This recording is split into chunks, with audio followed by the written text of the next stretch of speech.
¿Ya ustedes preveían hace 11 meses que esto iba a ser un año muy complicado o una pandemia complicada y querían apoyar, ¿no?, al médico?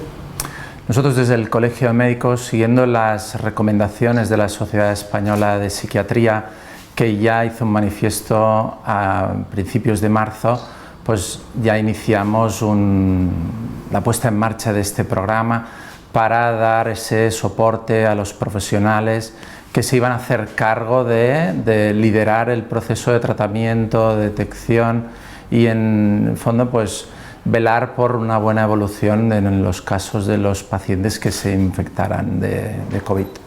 Claro, hablamos de hace 11 meses, donde parece que es poco tiempo, pero han pasado muchas cosas. La información que se ha ido teniendo conforme a esta pandemia, los medios y los recursos han ido variando, se han ido mejorando, por lo cual hace 11 meses todo era incertidumbre.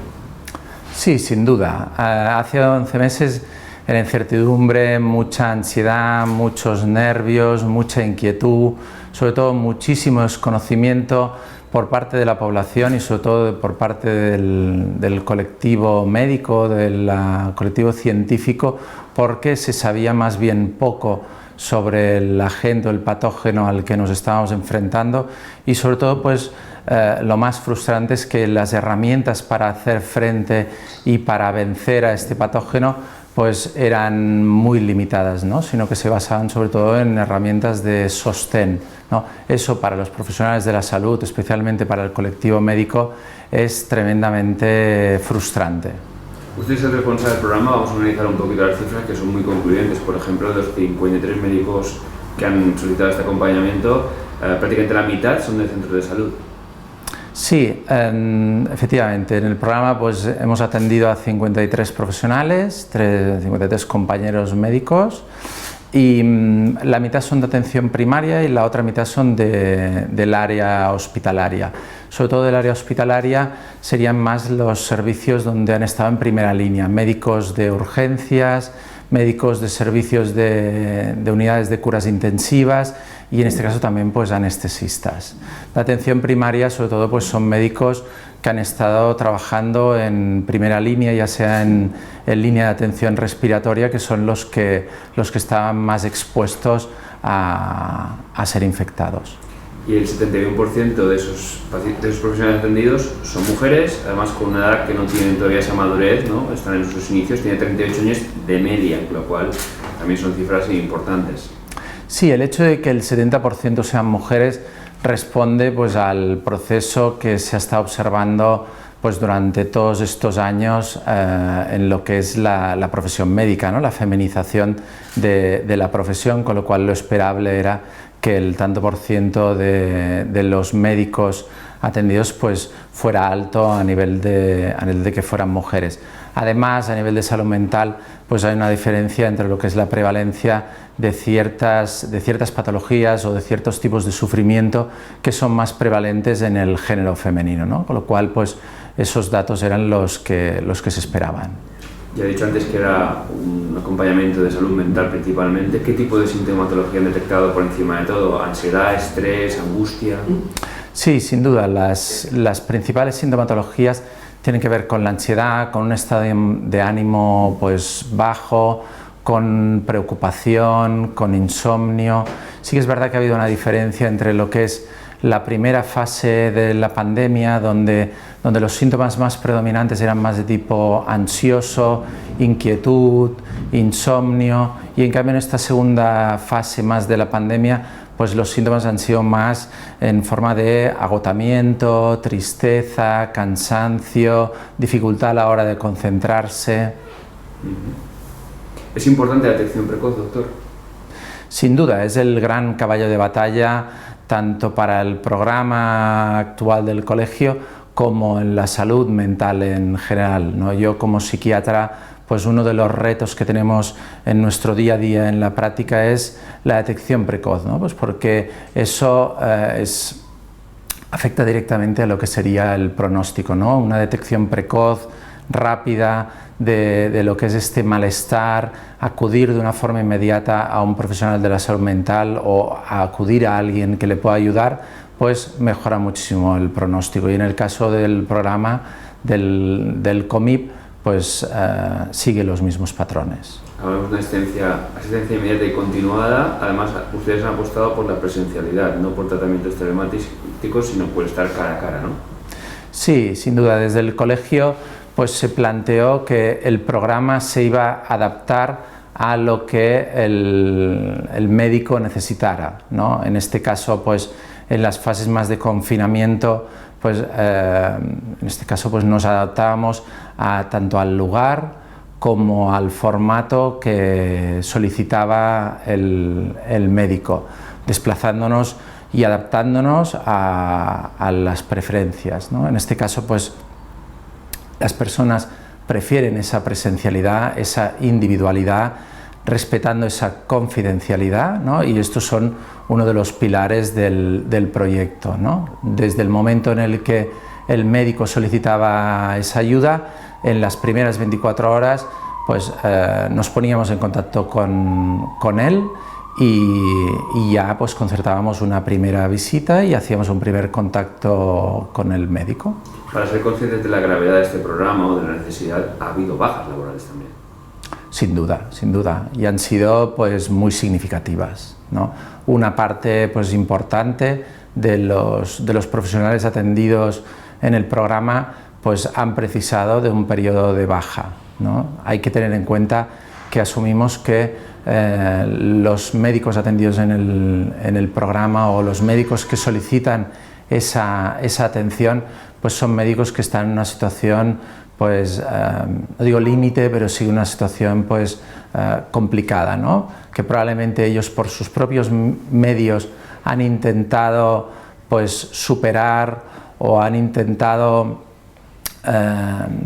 llevar, ¿no?, de la mejor forma posible ese sufrimiento, pero les ha sido insostenible, no han podido, con lo cual han solicitado esa ayuda al colegio. Y afortunadamente esos profesionales tienen constancia de que se hayan podido reincorporar. Sin duda.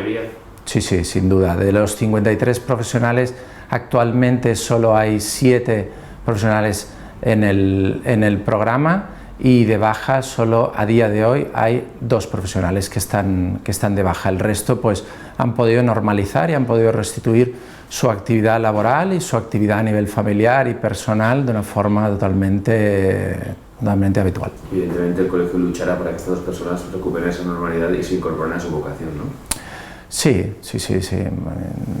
El programa sigue en marcha, seguirá en marcha durante los propios meses y seguirá en marcha mientras sea necesario. Ahí el Colegio de Médicos pues tiene esa capacidad de adaptarse y de redefinir sus programas o la atención que brinda a los colegiados en función de las diferentes circunstancias, con lo cual mientras dure esta situación de pandemia o mientras dure las secuelas de esta situación de pandemia, pues el programa y en este caso el COMIP pues seguirá dando esa respuesta. Una de las máximas del programa es velar por la confidencialidad, evidentemente, parece que hay que recordarlo. No sé si tienen la sensación de que a pesar de ello muchos médicos y médicas son reticentes por ese miedo, porque al final todo el mundo se conoce en la profesión y como que cuesta, ya pasaba con otros programas como el PAIME, ¿no? Cuesta pedir ayuda porque luego todo el mundo se conoce. Sí, el profesional médico, igual que la población, es muy celoso de su vida privada, ¿no?, de su confidencialidad, ¿no? Por eso es uno de los pilares principales del programa. Para entrar en el programa o para solicitar ayuda en el programa, pues basta simplemente ponerse en contacto con el colegio, directamente con la secretaria general, con Rosa, o viniendo aquí al colegio y les dan mi número de teléfono o me pasan a mí los datos de la persona o el número, yo me pongo en contacto y desde ese punto pues las únicas personas que sabemos del proceso de atención somos la persona interesada y en este caso yo o los profesionales que estamos dentro de lo que es el programa. Doctor, siempre se ha debatido quién cuida al cuidador, quién se preocupa por el que cura o el que sana. Ustedes no son robots, ustedes también caen en esta batalla. La verdad es que sí que yo llevo 17 años en el mundo de la salud mental y diría que el atender, ayudar y acompañar a compañeros médicos en este proceso de pandemia sí que tiene un impacto importante a nivel personal. Es imposible evitar identificarse con el compañero o compañera, ¿no? Pues porque al final son compañeros y compañeras de profesión, y la verdad es que es muy doloroso o impactante ver el sufrimiento de este profesional, de este compañero de profesión, y ver incluso que en ciertas situaciones se plantea el abandono de la profesión, el interrumpir ese desarrollo de esa vocación de lo que es la profesión médica, ¿no? Con lo cual sí que tiene ese impacto. Por suerte, pues los profesionales o la gente que nos dedicamos a la salud mental, pues tenemos estrategias para el autocuidado, ¿no? Y en el caso de que esas estrategias fallen, pues estamos muy acostumbrados a solicitar esa ayuda o esa supervisión a estos compañeros que también se dedican a la salud mental. Es inevitable hablar de vacunación cuando hablamos de pandemia, aunque sea un programa, y usted ha sido especialmente crítico, como el colegio, con el tema de la vacunación de directivos, altos cargos de consejería, de hospitales. No sé qué valoración tiene que hacer el COMIP al respecto. Nosotros desde el COMIP lo que apelamos es a todas esas figuras públicas de referencia a nivel de sociedad, pues que ejerzan esa responsabilidad, ¿no? Eso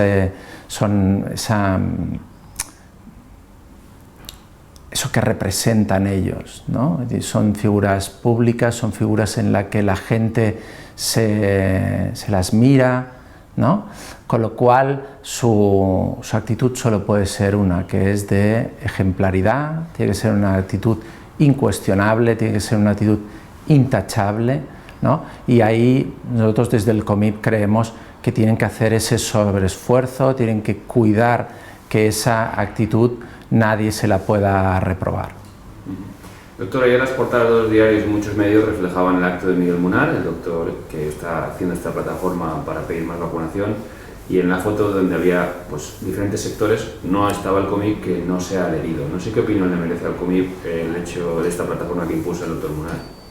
Nosotros desde el COMIP lo que alentamos y lo que promovemos es que se haga una vacunación masiva de toda la población lo antes posible para poder restituir una normalidad dentro de lo que es la comunidad autónoma, ¿no?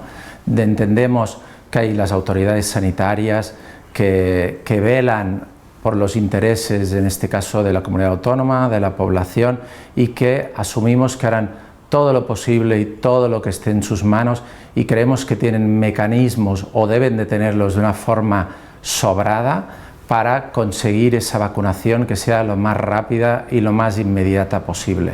Sin duda, como COMIP y como cualquier persona de la población y cualquier institución, todos deseamos que la situación dentro de lo que es la comunidad autónoma y dentro de lo que es el país se normalice de una forma lo más rápida posible, tanto para las personas que están ingresadas en los hospitales, tanto como para los profesionales que están trabajando en los hospitales, tanto para las empresas y esas personas que están sufriendo esa situación difícil a nivel social o a nivel económico.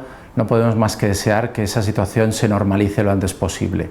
Y ahí sí que creemos y tenemos una fe ciega en las autoridades sanitarias, porque son ellos los que tienen los mecanismos para conseguir que esa vacunación sea lo más pronta posible.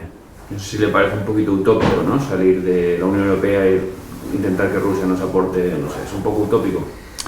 Nosotros queremos pensar que como comunidad autónoma, como país y como miembro de la Unión Europea, tenemos o debemos de tener, ¿no? Como europeos, como españoles y como mallorquines, debemos de tener las herramientas suficientes, incluso diría sobradamente suficientes, como para poder conseguir una vacunación lo más pronta posible para toda la población.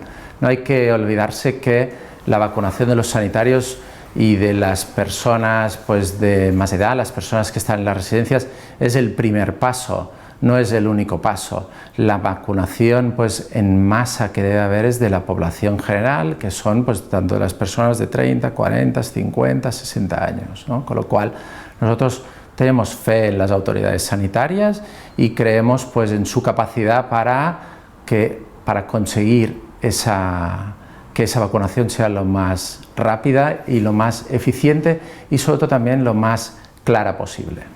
La última, me gustaría una valoración de ese cambio de Junta de Gobierno, de cambio de presidencia, donde el doctor Valverde lleva poco tiempo con la marcha a la OMC de la doctora Manuela García Romero. Una valoración, usted vicepresidente, de estos primeros meses, de este primer tiempo de mandato del doctor Valverde. La valoración solo puede ser positiva, igual de positiva que han sido pues, los primeros años siendo presidenta Manuela García. Básicamente pues porque la Junta de Gobierno sigue siendo la misma, se echa de menos a nivel personal pues a nuestra antigua presidenta, pero diría que el proyecto sigue siendo el mismo, sigue la misma línea y lo que sí que ha cambiado pues ha sido la cara más visible, ¿no? No hay que olvidar pues, que lo que realmente da potencia y da, sobre todo, lo que en fútbol sería el fondo de armario, ¿no? La base de este colegio, en este caso de este proyecto de estos 4 años, es la Junta de Gobierno, y la Junta de Gobierno seguimos siendo los mismos miembros los que nos velamos por los intereses, en este caso del colegiado, y para cumplir pues, todo lo que nos propusimos hace ya unos años. Perfecto, muy bien.